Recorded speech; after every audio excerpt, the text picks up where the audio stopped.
Welcome back to my new blog. અને આવી ગયા છે એક્ઝામ આપવા. જોઈ શકો છો કોલેજમાં બહુ ઓછી ભીડ છે અને અમે એક્ઝામ આપવા આવ્યા છે. આજે મેઇન સબ્જેક્ટની એક્ઝામ છે. તો ગાઈસ પહેલી વાર અમારા કોલેજનો ગેટ ખોલવામાં આવ્યો છે. જુઓ તમે, ફર્સ્ટ ટાઈમ એસવાય એફવાય પત્યું ને ફર્સ્ટ ટાઈમ અમારો ગેટ ખોલ્યો છે કોલેજનો.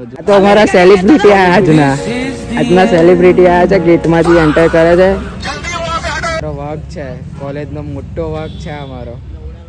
સો ગાઈસ હવે જઈએ છીએ એક્ઝામ આપવા. જોઈ શકો છો એપ્રોન ને બધું આજે પહેરવું પડશે બિકોઝ આજે મેઇન એક્ઝામ છે અને આજે દાદાના દરબારમાં જવાનું છે.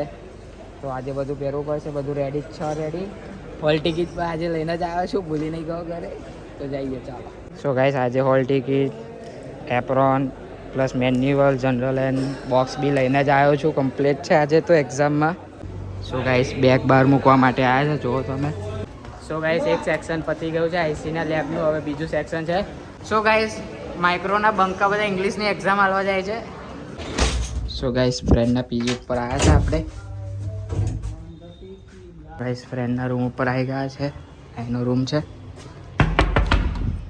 આપણું એપ્રોન ફાટી ગયું હતું તો ફ્રેન્ડ્સમાં એપ્રોન લેવા આવ્યા હતા, એટલે ફ્રેન્ડ્સ રૂમ પર નહોતો પણ એપ્રોન મળી ગયું છે આપણે, એટલે ચાલશે હવે. સો ગાઈસ જોઈ શકો છો અહીંયા અમે કવર લેવા આવ્યા છે. સો ગાઈસ લિફ્ટની રાહ જોવે છે આ બધા અહીંયા. એ લિફ્ટ આવી ગઈ છે. હવે બધાને લિફ્ટમાં જવું છે, જોઈ શકો છો તમે. એ લિફ્ટમાં ગયા છે બધા. એ ચાલો લિફ્ટમાં. ગાઈસ એક ચા લેવા માટે અમે લોકો છે ડીમાર્ટમાં આવીએ છીએ. જો ખાલી એક ચા લેવા માટે જ અમે ડીમાર્ટમાં આવ્યા હતા સ્પેશિયલી.